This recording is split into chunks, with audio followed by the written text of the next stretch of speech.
Hi there. I'm Ken Peplowski, and welcome to our conversation for tonight on behalf of the Jazz Cruise. And as you saw, they are sailing in 2022. So please check out their website and be sure and sign up for that.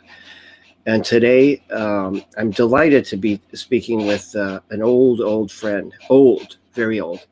One of the greatest drummers to ever play jazz music, pure and simple, Jeff Hamilton. And before I talk to him, I just want to give you kind of a funny example of Jeff.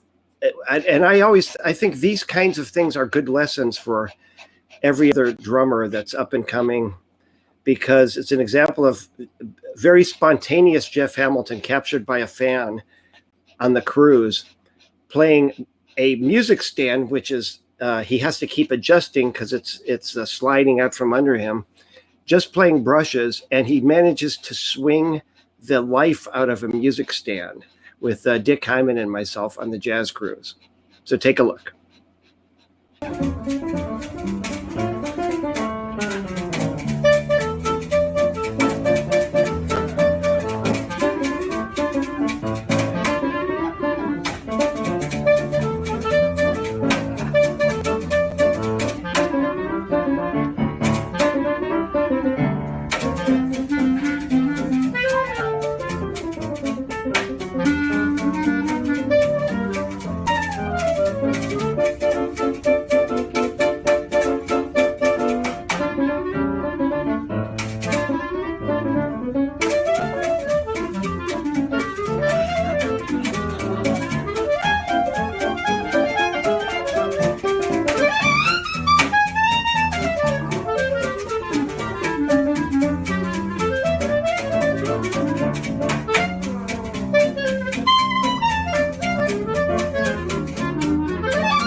Yeah.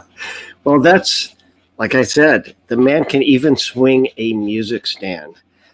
Just amazing. And, I don't think I need to recite Jeff's bio to you. If you're tuning into this, you know who he is, and you know about his association with some of the greatest trios in jazz music. Well, I should say greatest small groups in jazz music, including his own, and also some of the big bands in jazz music, including his own.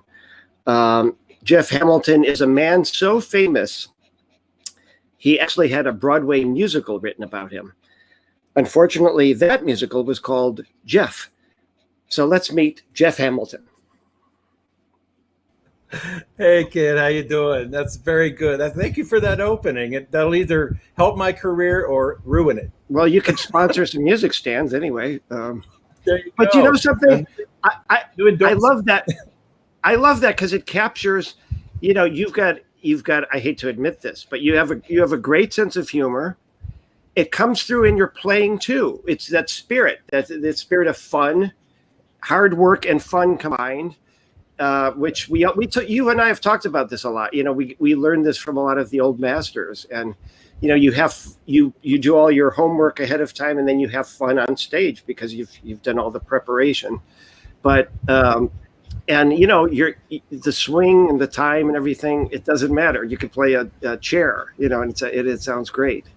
So I'm delighted to talk to you. I'm delighted to see you. I wish this was in person. And I miss you. And I just want to say, I'm glad you're looking good. And have you been doing okay through all this craziness?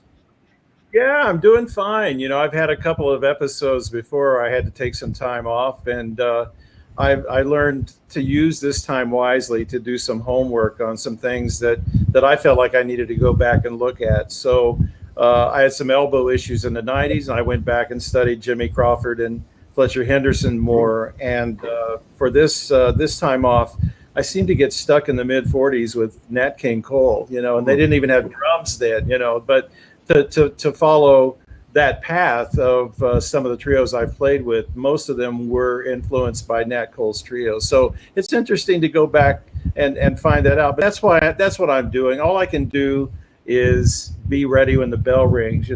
Several interviews have said, what are we going to do? What are you, well, I can't do everybody's job for them. I can only do what I'm capable of doing, which is honing my craft and trying to get better every day. And so that when the bell does ring, I'm able to answer it with people like you and be able to keep up with you, Yeah. So I think that's all we can do as artists. Yeah. I have a little different way of been handling this. I stare at the wall and weep a lot, but we each have our own techniques.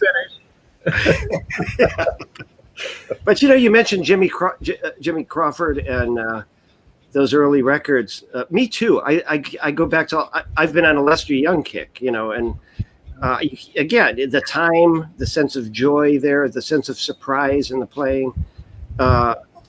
When you were coming up, did you focus on a lot of those kind of classic big band drummers?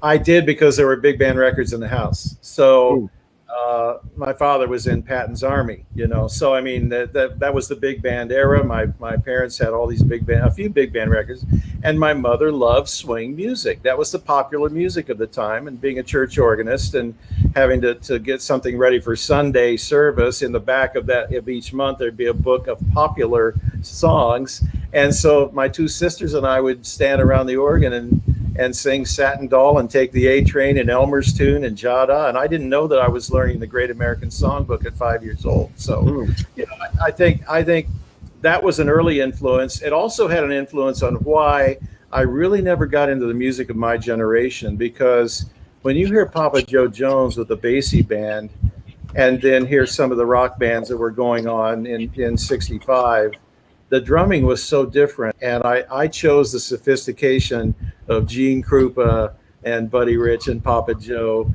and those big band drummers that really got to me. The sound of their drums and what they did was so fascinating, as opposed to a lot of the drummers in the mid 60s playing rock and roll. I'm curious if you agree with me on this. I think of Gene Krupa almost as the Elvin Jones of his day, in that he played a lot. But it was at the service of the music. He was kind of a busy drummer, but it didn't matter. But I think he gets a lot of short shrift these days because there's been so many bad imitators of his style. Right. Well, you have to remember, and I know you're a big fan of Gene. We've talked about this. What I want to ask you, did you start out on drums, or did you ever play drums since you're a big Gene Krupa fan? No, but I never just listened to my own instruments. I'm a big fan of drummers, and the time was always a very important thing to me. And I still tell students, don't just listen to yourself. Listen to every component in a band and see what you like or don't like about them and why it works. And that's very important to me. Right. Well, certainly with Gene's feel. And I think the reason that I've never thought of him as being the early Elvin Jones, but I see what you mean, because his style, because there was no bass player in that group with Benny Goodman's group, it was Teddy Wilson's left hand. He got by with and his style was, we call it rub-a-dub, rub-dub-a-dub-a-dub, sing, sing, sing, is boom, bub-a-dub-dub, rub-a-dub, rub-a-dub. And I think he could play, he could keep a steady conversation going with whoever was playing, because they all did. Lionel Hampton did, Benny Goodman did. They all were playing a lot of notes, but it all worked together in that setting. Yeah. So I think he had the freedom to do that. Yeah. Also, you listen to those old small groups, Nat Cole and Teddy Wilson, they played a lot more behind soloists and vocalists back then. But again, like you just pointed out, it doesn't matter. It doesn't sound busy to us. Right. It's just kind of a cushion of sound, the way I look at it. It's not too loud. It's just sort of this comfortable cushion that the soloist can lay what they do over that, is the way I kind of look at that. Yeah. We're going to jump around a bit because I don't want to just do a chronological history with you, because there's a great article, an interview with you in the New Jazz Times, the November issue, and people can read a lot about your early days and everything. There it is. Look at that handsome fellow. I'm looking at myself. Oh, him too. Yes, Jeff Hamilton. Yes. Okay. Great. But it's a wonderful article. But when you play, because you're so great with small groups and big bands, not every drummer can say the same. Do you consider yourself? Do you think of differently behind each thing, or is it all one thing to you? How do you separate those? In a short answer, it's all one thing. Coming from Mel Lewis's school of thought, which is know your beat, offer your beat. Does it feel good to you? If it doesn't feel good to you, it's going to feel good to anyone else, including the band or the listener. So you provide your beat, you offer your beat to everybody, and maybe they want to come in, maybe they don't, but you can't make them come in by crashing cymbals and playing rim shots. So I serve the music, whether it's 16 or 18 people or 3. And I play for the musicians on the bandstand to see what do I need to do to make them sound maybe even better than they think they can sound. What can I do to serve the music, to play for them? And that's just kind of the overall feeling, whether it's a large ensemble, 75-piece orchestra, or a duo, or a trio. So that's kind of my outlook. Because if you think of big band drumming, how many styles of big bands are there? There's Maria Schneider. There's Duke Ellington, there's Bill Holman, Toshiko Akiyoshi, so and you can't play the same style of big band drumming in any one of those bands. You can't play the same trio drumming with Bill Evans as you could Oscar Peterson or Ahmad Jamal. I worked with piano players who people think are in the same concept. Yeah. You can bandstand with those players and they're completely different from each other. Monty Alexander in 75, 76, Gene Harris in the 80s. Now, those are very different players when you're on the bandstand. I even changed cymbals for some of them. Did they ask you to, or was that your own decision? No, I just felt like there was a cymbal that was too big and enveloping the band too much, and it needed more clarity. So I made the change. Yeah. And just for people that may not know, you were a part of some very historic trios. Monty, you mentioned Gene Harris, Oscar Peterson, Ray Brown. Was one of them in particular more vocal about how they wanted you to approach the drums for them?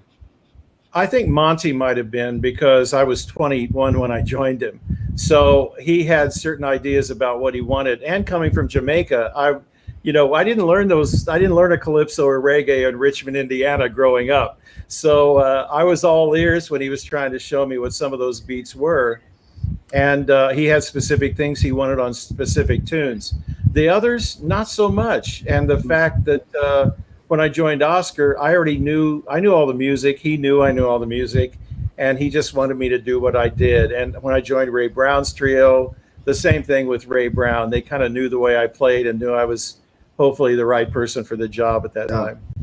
Yeah, I guess based on my own experience with people like that, I suppose if you didn't do the job, you just wouldn't have lasted, right? That's it. You know that when you get called for a gig, there's no rehearsal. You just show up and you're expected to know the material. Yeah.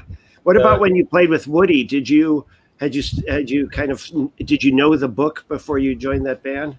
My first night was supposed to be a 4-hour dance. They always brought the drummer on a dance so that people weren't paying too much attention to the band. So if you were a lizard, they could send you home the next day and nobody would care. Well, this particular gig, the guy sold too many chairs and too many tickets. So they put the chairs on the dance floor. So it was a 4-hour concert. And I opened the book for the last tune of the night because they had never recorded that tune before. So I didn't have a shot at learning it. Yeah. And the tempo started to feel a little weak. And Woody turned around and says, "Don't you have this book memorized yet, pal?" So that's me. Get your head out of the book and play for the band. That's the thing. So yeah, I knew the book when I went on the band. And did he say much to you about playing too, or just trusted you to do your thing? He was great after the first night, but I took a pay cut from Monty Alexander to go with Woody's band, and I asked him to meet me in the middle. Could he pay me $50 more a week? Of course, I didn't know he's having all the trouble with the IRS at the time, or I wouldn't have done it. 23 years old and stupid, and so he was mad at me when I came on the band. So that's why he booked me. So on the break of that first night, I walk up to him. He's hiding in the corner from everybody. And I just walked up to him. I said, "Mr. Herman, my name is Jeff Hamilton. I'm your new drummer." And he looks up at me like this. He goes, "I know who you are, pal. And you sound marvelous. Now leave me alone." And that was it for 2 weeks. He didn't talk to me. Great. That's great. But after 2 weeks, I could tell that he approved of what we were doing. Mark Johnson was the bass player and Pat Coyle piano in that rhythm section. Yeah. How long were you on that band? I only stayed on 6 months because Ray Brown hired me to join the LA4 after Shelly Manne left the group. So I went on Woody's band, I don't know, maybe 13, 15 times after that to sub, because I said, "I owe you. I told you I'd stay on for a year, so I owe you some more weeks. So you call me if you need me." So he made good of it. He got his money's worth on my offer. Yeah. When I hear you play in a big band, I can always tell it's you just by listening, but you do something that reminds me of Mel Lewis, although it's yourself, obviously it's you, but you don't feel, again, I think it's a confidence thing. And also, you don't feel like you have to set up every single figure. You play a nice groove and then it really means something, when you do, and Mel was the same way, Right. John Von Ohlen, who I studied with in Indianapolis. I actually left Indiana University to study with John, and I left after 2 years of school. And his point was, make the band feel comfortable. Don't play their parts for them. They went to school. They should know how to play them, or they've been on certain bands. You don't have to babysit them. Just make it comfortable for them and be confident about your time. And so that's where all that. And of course, he's a disciple of Mel Lewis too. So yeah. Did you spend a lot of time with Mel? I spent a lot of time with him. I never took a lesson. He wouldn't teach me. He said, "You don't need a lesson. You're fine. Just keep doing what you're doing." Hearing me on the Basie band in the mid '80s, I subbed for 3 months on the Basie band, and he rode the bus out with us, which was the longest bus ride in the history because Mel liked to talk about himself, and so Basie was turning around looking at me like, "Don't ever have him on the bus again," But for me, it was great, because Mel was pontificating, if you will. So I said after the gig, I said, "So any advice?" And he said, "Yeah, you're doing okay. Sounds good." And I was 31. Yeah. He said, "You're doing okay. Just make sure you concentrate from count off to cut off." And I went, "Come on, what a generic comment," And I started thinking about it. And I tuned out on one of the tenor players that night because he was experimenting with something and he wasn't playing with the rhythm section. And I tuned out and the tempo crept up. And I replayed the whole concert in my head and I went, aha, concentrate from count off until the cutoff. Yeah. So now somebody like Terry Gibbs counting off the band, as you know, we both work with Terry. Yeah. It's kind of hard. You go, okay, fellas, here we go. Wow, 1, 2, right.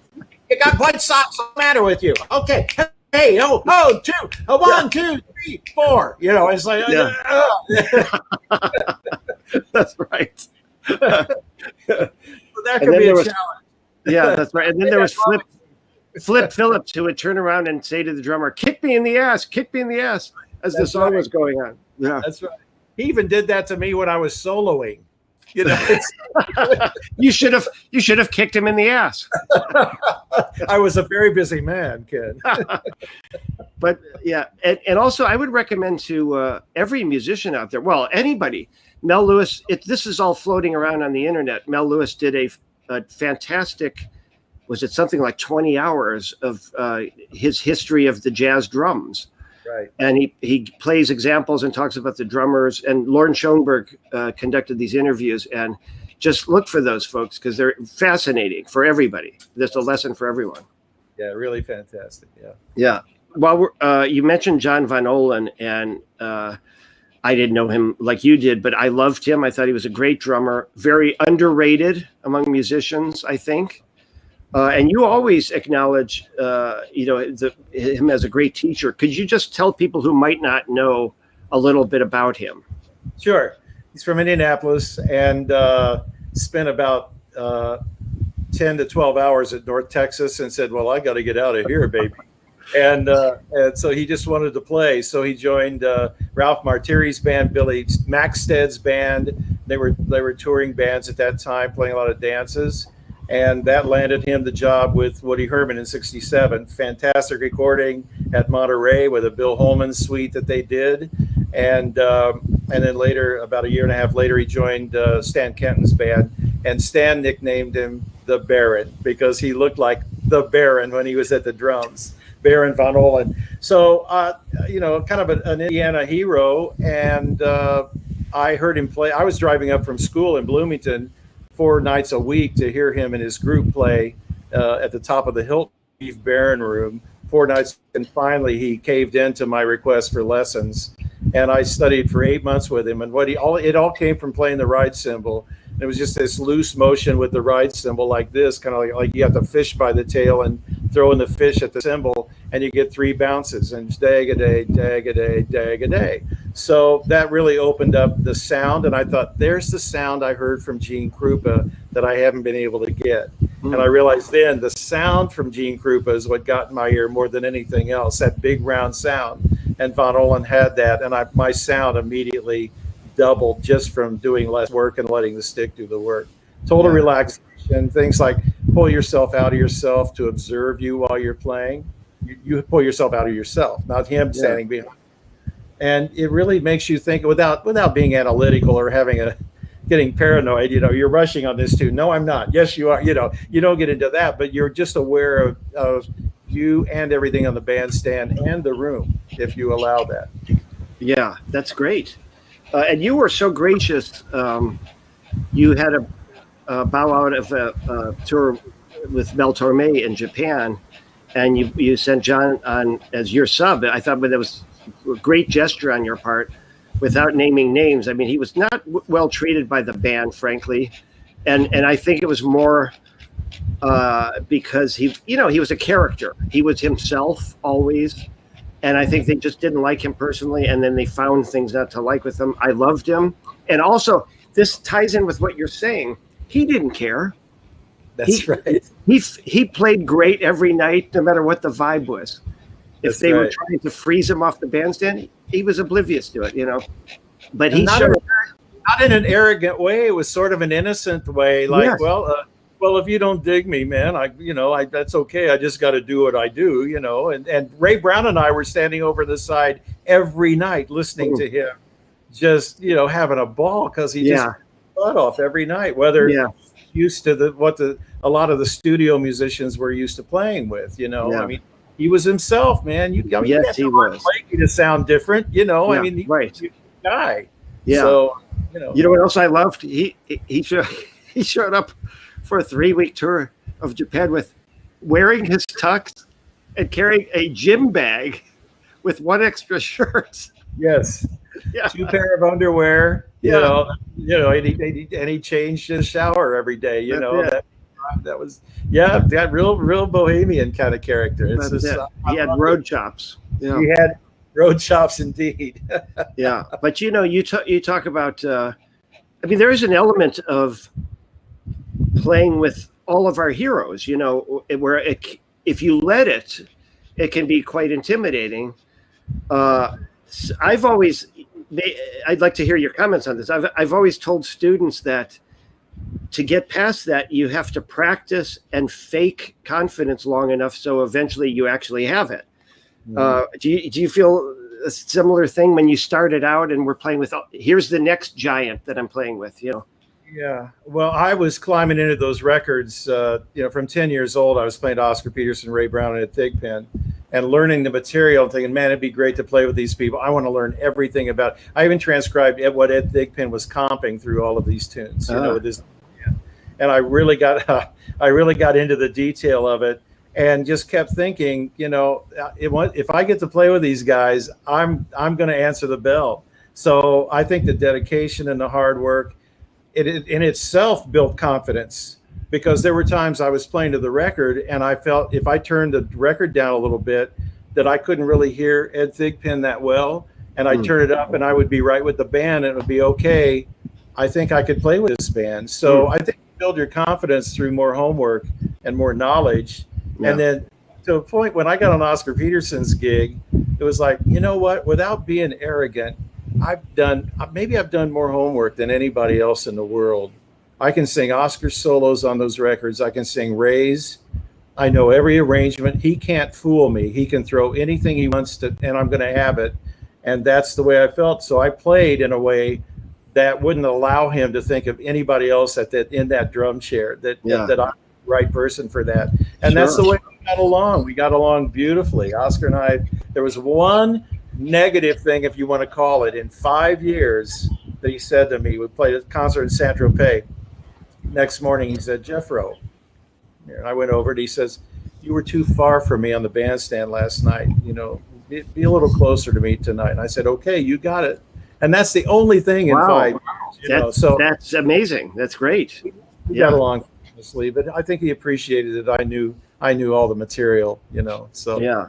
I don't want to get too technical for a lot of the non-musicians. However, maybe you could talk about this so everybody can understand it. But again, if I listen to you in all these different small groups, it always sounds like you. But as you say yourself, everybody has a different approach.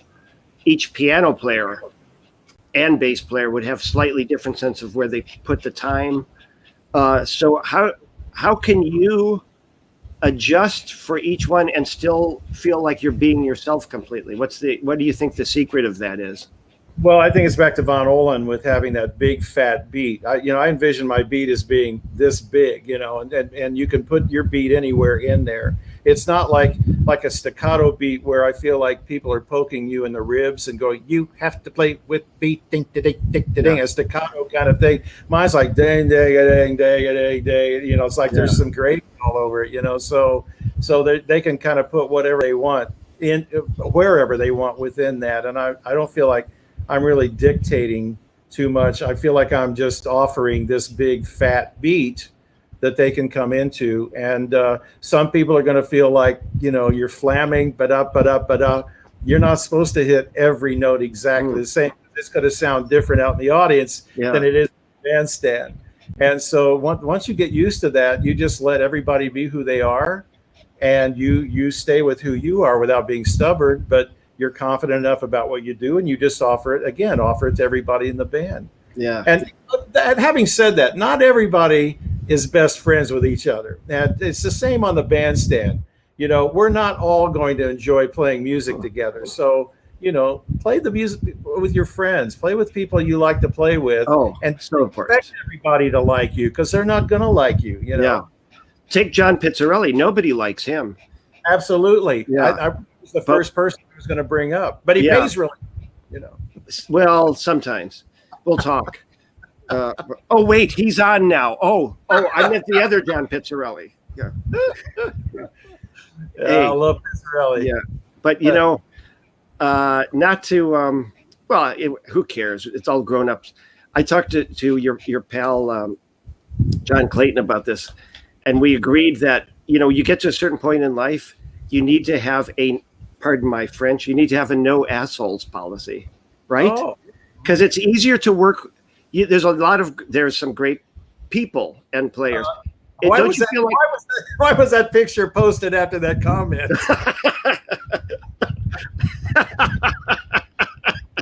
I mean, but don't you think, like, there's enough great players out there that you like and can share the bandstand with? You don't need to babysit people or hold their hands, or, you know. Right. Yeah.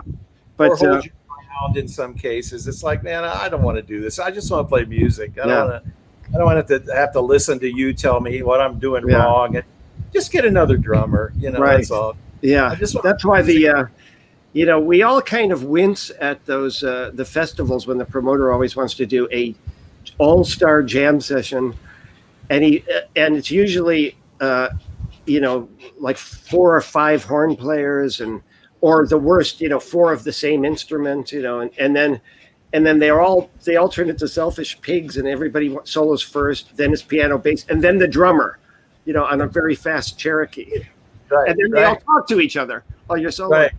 Yeah. The very last Dig Gibson party, he had 6 trombones on the bandstand, and I was in the rhythm section, and I was so bugged, man. I thought, boy, I'm glad this is the last Gibson party, because it might be my last if it wasn't. And I'm walking off the bandstand down the hallway, and this joker comes up to me and he says, "How'd that feel, like playing with 6 trombones?" I said, "About 70 short." You know, and kept walking, you know. And there was one set where Dick put all the H's in the set. Oh my God. So it was Roland Hanna on piano, Bob Haggard on bass, Peanuts Hucko on clarinet, Scott Hamilton, and me. And, you know, I love playing with most of those people, but, you know, it doesn't work on paper either. Yeah. I mean, I was ready to start my last name with a J. You know, after that. Right. Set. Yeah. I feel like saying sometimes, have you ever seen me with my own band with 3 other saxophonists, you know? Right. You know, there's a reason why we don't do that, you know, right. Yeah. And it usually doesn't work. But, you know, getting back to this, the time thing, as you mentioned, that's always been an interesting thing to me. If everybody's a strong player, no, you don't have to line up all the beats precisely. One of my favorite records is that, well, there's 2 records with Phineas Newborn Jr., Ray Brown, and Elvin Jones. And if you actually listen to where they're putting the beats, they're all over the place, but they're so strong, it swings like you can't imagine, you know. Right. And then there's one they did with Cedar Walton, you know. Yes. So beat is, you talk about wide, you know, that's a wide beat. So, and their sound is so them, you know. Their personalities are in there. Which, you know, you talked about humor before. We play our personalities, you know. Jake said, you know, if I don't play with you if you don't have a sense of humor. You got to be funny if I play with you, you know. Yeah. So there's some truth to that. Yeah, yeah. And if you don't have a sense of humor, well, then we're back at John Pizzarelli again. So it's he just said 2 words, Jeff. Windscreen.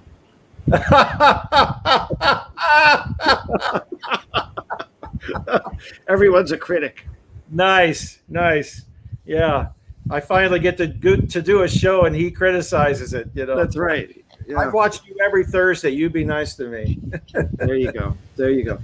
You know, Mel, I worked quite a bit with Mel Lewis on, in fact, the first gig I played in New York, the first wedding I played in New York, the band was Mel Lewis, Milt Hinton, Steve Kuhn on piano, Buddy Tate, and Bucky Pizzarelli.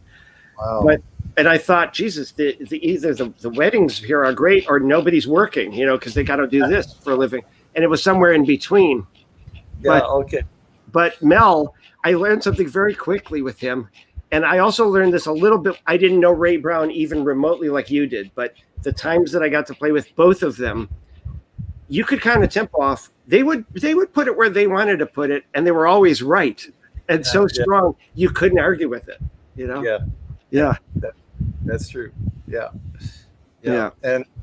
And they dug playing with each other too. They were so different from each other, but I think they liked each other as people more so than what they did musically. So that made them really dig each other a lot, you know, because Ray always talked really highly of Mel. You know, they were on a few things together, and he always enjoyed being with Mel. We just got a message from the drummer Matt Wilson saying, "Trying to stay awake." Ah, doesn't surprise me. You know, he's getting up in years. He just had a birthday. That's true. That's true. 2 words for you, Matt. Click track. Anyway, but wait, what is John saying? Best night of mine in New York City. Jeff sat in with the Vanguard band, and it was amazing. Oh yeah, I remember. Do you remember that night? Yeah, I do. For years, I didn't want to play in that band. Mel had offered me to sub when he got sick. He offered a few people, Dennis McCrell being one, you know, and would you cover for me? He said, I know you can't get from LA to do this, but I'm offering it to you. If you can, I'd like for you to do it if you can. I said, Mel, I can't get back on Monday nights, you know, to do that, but I would love to. And I said, you know what? It's still your chair though. I'm not sure I want to do that. That's your chair. And so I resisted sitting in with that band for years because it was still Mel's chair. And one night, Mosca wouldn't leave me alone. And I said, all right, but we got to play something, you know, like Big Dipper, one of those early things, you know, I don't know too much of the later stuff. And that's what they did. And it was like, and it feels like an old pair of shoes, you know, stepping in an old pair of shoes. It was just, it was really so much fun. Yeah. And Pizzarelli was there that night. Yeah, absolutely. Yeah. Somebody wrote the 2 best comedians of the jazz cruise, and he's talking about our playing. Obviously, that's bothers me. But yeah, can I say a word about that? You know, I think we kind of bounced around that on one of these things, but you know when to knock it off and get serious about the music. You know, I mean, we can be funny on the bandstand and we can enjoy and joke and whatnot. But when comes time to set down after that 4 beats, wham, that's, you know, that. And I think some people tend to take themselves so seriously and their music is so important that they don't even enjoy it. So how can anybody else in the band or the listener enjoy it if they're not enjoying what they're playing? You know, and even, I mean, you know, you work on stuff in a practice room, you go, man, this is really hard. This is technically difficult. Nobody else can play this. But are you really enjoying this? You know, right. I always kind of keep dancers in my mind when I'm playing. And it's like, could they dance to this beat? You know, do they feel like tapping their foot to this beat? And you do the same thing, you know. Yeah, it's so true. You know, my thing, I always say to people, you know, I have fun, but I take the music seriously. That's simple, you know. It's two separate but together things in a way. And like you said, it comes, even if you're playing a heavy song or heavy ballad, you're putting yourself into it. You know, you're putting your life's experience into it. You know, you've had such great trios over the years with a lot of mostly consistent personnel, you know. But what are the things that you look for in players when you're choosing a pianist or a bass player? Well, with my trio, when I first started, I compiled notes from every band I had been a part of and what I wanted to keep in my trio and what I didn't, learning from the leader. So I had to have a bass player that was a huge sounding bass player, played interesting bass lines, not dun dun dun dun dun dun dun dun. You know, I mean, really interesting melodies in their bass lines, because that's all. I mean, I've been blessed with bass players. Andy Simpkins was my first bass player. Mark Johnson, John Clayton. Before I got him out of order, John Clayton, Ray Brown. You know, and so I mean, I've been blessed with bass players. So I want to hear great bass lines. Yeah. I want to hear horn solos on the bass. I don't want to hear root solos. I want to hear like Ray was listening to Charlie Parker. You hear that in his solo. And in piano, you've got to have a full sound, a big sound and the intensity on each instrument to match within the group, and that's what I'm looking for. And hopefully there are the same likes in the music. You've listened to the same things, so you're kind of coming from the same place. And I encourage you to bring material in, and allow me to take a knife to it if I feel it doesn't fit. But working together, and I think my trio has been a pretty equal ground, for everybody. I say I have the final word, obviously, since I have all the debt for getting the band around. But it's a pretty wide open, fair trio, especially with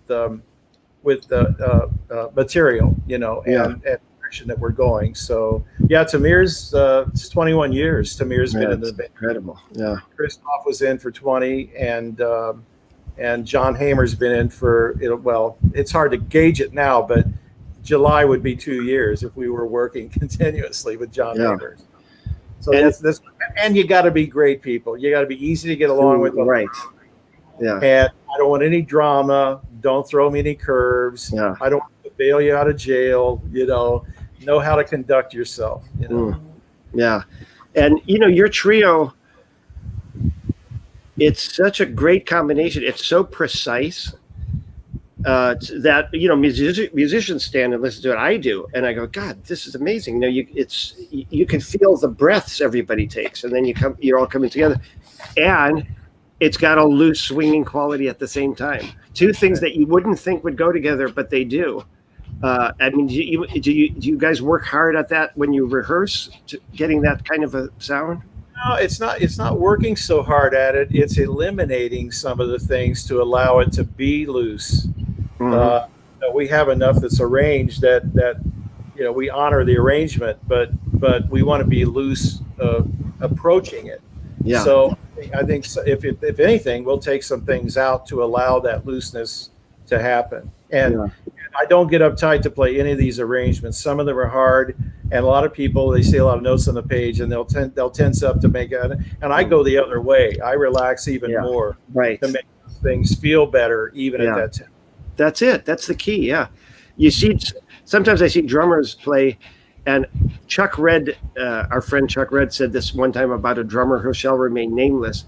He said he looks like he's 13 years old and he gets to sit in on the drums for his bar mitzvah, because it's all elbows. He's going like this, and to me, like, again, the great players, you can play very fast tempos.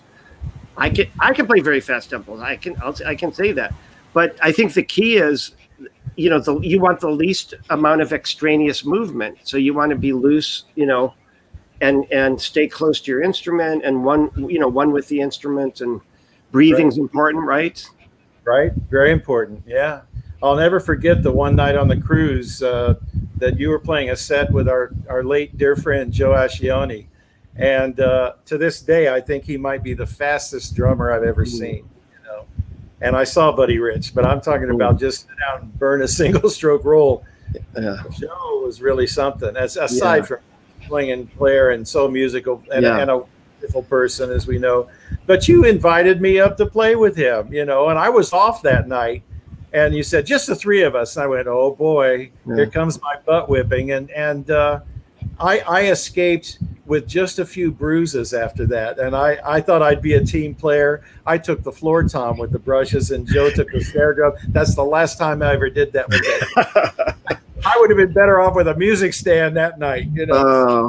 There's a record of mine that's got both of you on it. It's called In Search Of, and you play most of the record. And I used a couple tracks with Joe because they were the last things he did, actually. And he's even, Joe had a degenerative disease, and he could still make it work even up to the end. He was an amazing guy. I'm glad you brought him up. And you call him, and like just a month before he passed, and he'd still crack you up. He'd have some line and some view of something, and I thought, man, I want to be like that when I grow up. Yeah. Hey, we have an interesting question here. Well, you'll be the judge of that. If you could play, Skylar Mendel says, if you could play with anyone from any time in jazz history, who would you play with? Well, I set my 4 goals, and that's who I really wanted to play with, which was Ray Brown, Oscar Peterson, Woody Herman, and Count Basie. And the only one that I didn't get to play with because he died when I was 20 was Duke Ellington. And I did get to meet Mr. Ellington, though, when I was in college. But I never got to play with him. But that Duke Ellington is absolutely who I would have liked to have played with. Yeah. That was one of my musical heroes, too. Still is, actually. Jimmy Hamilton, unsung clarinetist. Yeah. My father's name, so I became aware of him at an early age. Jimmy Hamilton. I got to meet him, too. And I almost started crying because I was so moved just to meet this guy he's really the reason I played clarinet before Benny, you know. Oh. Yeah. And I loved Sam Woodyard, too. Yes.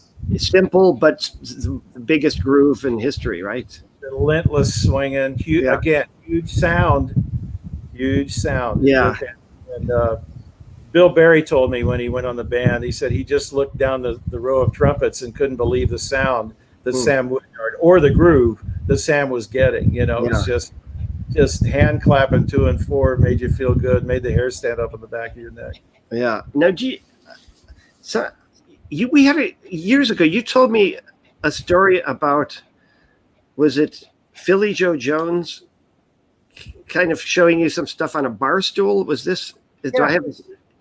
Could you tell people this story?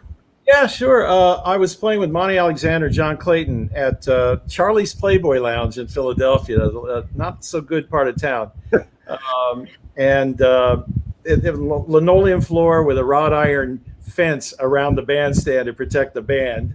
And I was the only white cat in the room, and which I was kind of getting used to at that time after being on Lionel Hampton's band. So we're playing, and I'd been transcribing Philly Joe for a couple of years, and he was just a big hero of mine. Well, we're playing, and I had replaced Bobby Durham. Bobby Durham got off Monty's gig. Well, who walks into the club? Bobby Durham lived 2 blocks down the street. So he's standing on the left side of the bandstand. And a tune later, Philly Joe walks across the front of the bandstand with 3 other people sitting in a booth next to the drums. So I had stereo panic. That's the first time I ever choked in my life. I was like, I think I can do this.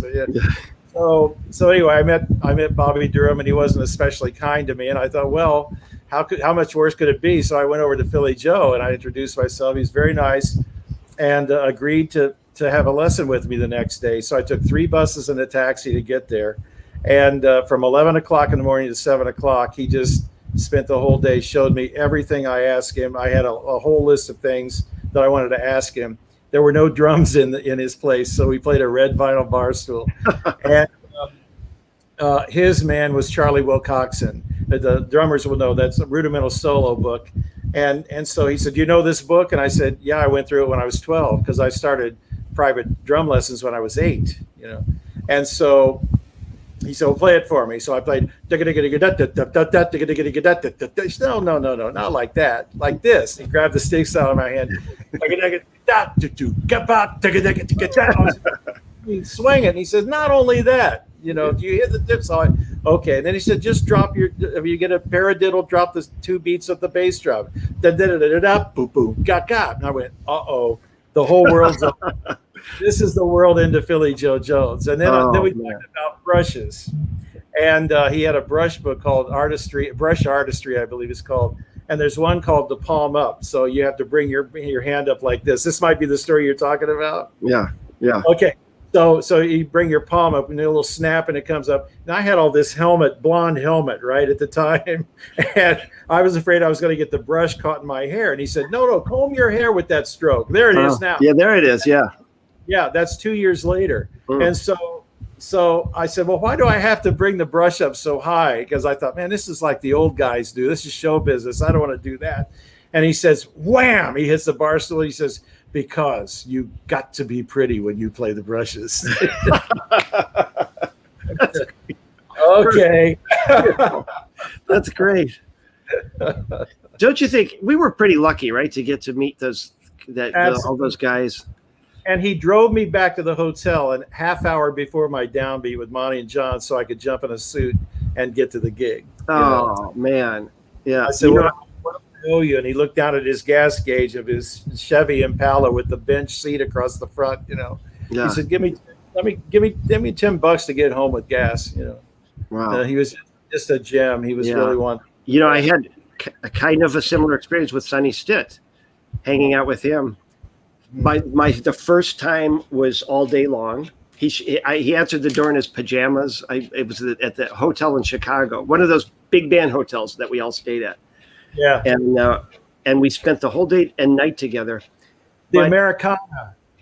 Yes, I think that's it. Yeah. On Michigan Avenue. It was always at the same hotel, Like the Sister Paramount in New York City and the Americana. Yeah, and in those days, you could just say, "What room is Mr. Stitt in?" And they tell you, and you go knock on his door. Right. So, but he couldn't really, he wasn't one of these guys to say, "Oh, well, you got to play a 2-5-1 here." So he'd have me play songs, and then he'd go, "Well, that's nice, but you might try this," and then he rips off this blistering solo in a random key, Right. But I learned so much just by watching him.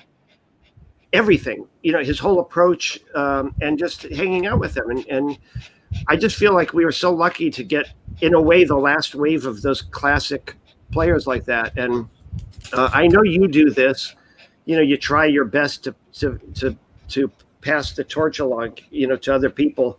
Do you enjoy teaching? I do. It was instilled by Ray Brown, and then later Oscar.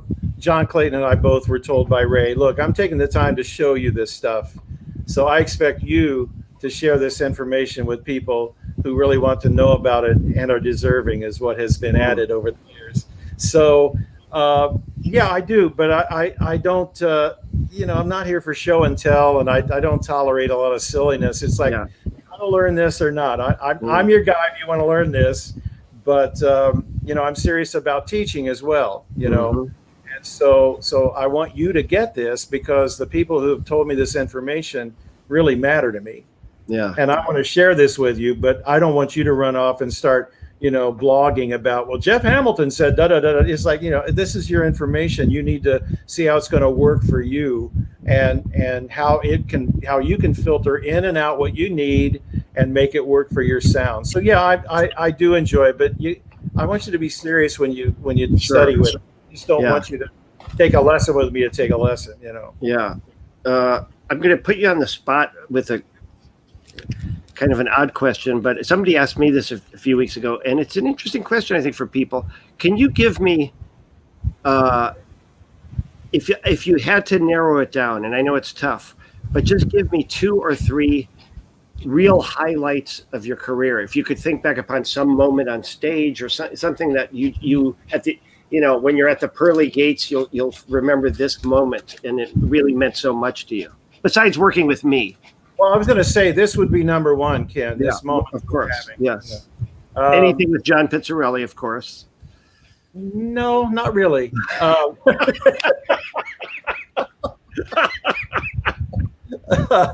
I would have to say that Montreux Alexander record that you held up before with Monty Alexander, John Clayton. That was the first record that I was on, and I didn't know they were recording it. And the Montreux, Switzerland festival was such a unique festival. People that night, we were the throwaway band. Thad Jones, Mel Lewis started. We were the middle band, and then Stan Getz with Billy Hart, Joanne Brackeen, and Clint Houston were going to end up the night. And Monty Alexander is like a heavyweight champion. You don't put him in the ring with anybody else. He came out, and Thad and Mel's band was a little lethargic. They were tired because they traveled all day. They were walking out in their dashikis, and some of them had a bottle of beer walking out to the bandstand, and they were pretty loose. And I enjoyed it. I sat behind Mel and watched him, and there was so much inspiration that night. Then we came out and played, and it was like the only time I've had kind of an out of body experience, because the audience was clapping. As you know, they clap on every beat when they're excited about something. And I felt like I wasn't playing. I felt like the whole room was creating this music. And little did we know, it was recorded, But I think walking to the gig from the Montreux Palace Hotel, that beautiful hotel, and there's that body of water, and there's the huge mountain coming out of the middle of the water with snow on the top of it. Now, I said, I ain't seen anything like this in Indiana before, Yeah. And I think I teared up in my tuxedo on the way to work. I thought, this is just beautiful. I can't believe this. That would be one. my first night with Ray Brown and Oscar Peterson, July 7th, 1990 at the Hollywood Bowl. And 18,000 people, playing a medium walk tempo, like ding, ding, ding.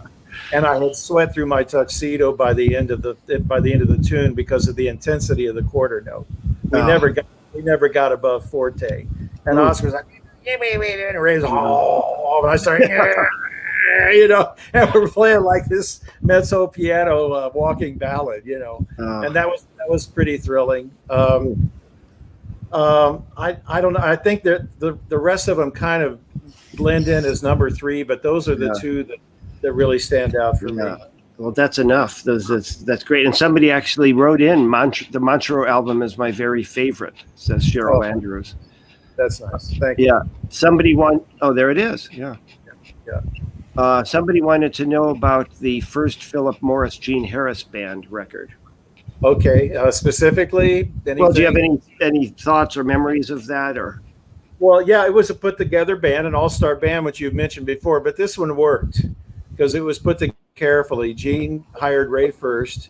Gene was chosen by an executive in Philip Morris who loved Gene.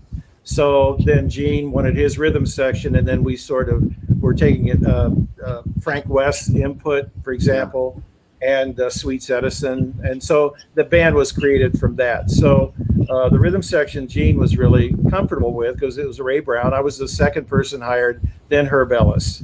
And then we had Moody, and, it was such a great cast of characters, really characters musically and off the bandstand. And I really enjoyed that tour. It's like every place we went, we seemed like the world was changing. We played Hungary, and I play Hungary most nights. No, but we were in the country of Hungary, and they take us on this tour through all the state buildings, and we get on the bus the next day to go to the airport, and the Herald Tribune says they changed to democracy while we're walking around all the state buildings. Then we're staying in East Berlin, and we played in West Berlin, and they came on the bus and checked the passports, and an hour waiting to get over it. We played the concert. At intermission, the road manager came on the rhythm section side where we entered and said, "Don't waste any time. The Politburo has just announced they're resigning tomorrow. So let's play a quick second half and get out of here." Wow. And so the horse didn't know what we were doing. So we're like, "Look at me," like trying to get out of there. And we drove by Checkpoint Charlie, and there was a light bulb swinging back and forth, and the light was off, and nobody was there. And that's the night the wall came down in Berlin. Jeez. So we get home the next day. We fly home, and there was no CNN there, and no cell phones. So I didn't know the magnitude of it until we got home. We're home for 10 days or 2 weeks. We go to the Far East. We're in Manila. We leave the hotel at 6:30 in the morning. We get to the airport, and militia are lined up on the curb, machine guns. We're going, what is going on? They rush us to the gate, hold us for 6 hours. We fly to Australia to continue the tour. The next day, we read on Herald Tribune a picture of our hotel lobby was taken over. They were they were overthrowing President Aquino, and we missed it by a half hour. Good God. So those are my three memories of that tour. Wow! So the band literally changed history. Right. Join Maybe the team. could you have your big band play in Washington D.C.? No, we kid. No, I just made all that up. None of that was true, but it's right. Oh man. I didn't even get into the fantastic Clayton Hamilton band, but because we're running a little bit out of time, I just want to say also, okay, one more thing. Greg Olson says, "I feel as a drummer, I need to know the lyrics to a standard better than anyone in the band, as well as the tune." Any thoughts about that? Absolutely. I've had to feed singers lyrics before on more than one occasion. You've had to feed them time before too.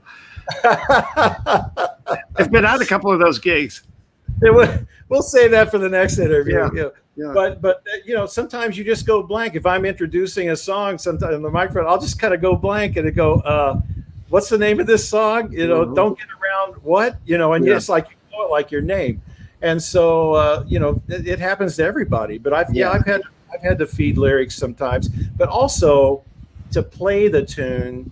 They're just like Lush Life. You don't go bend all the main gay places, come up May places. Right.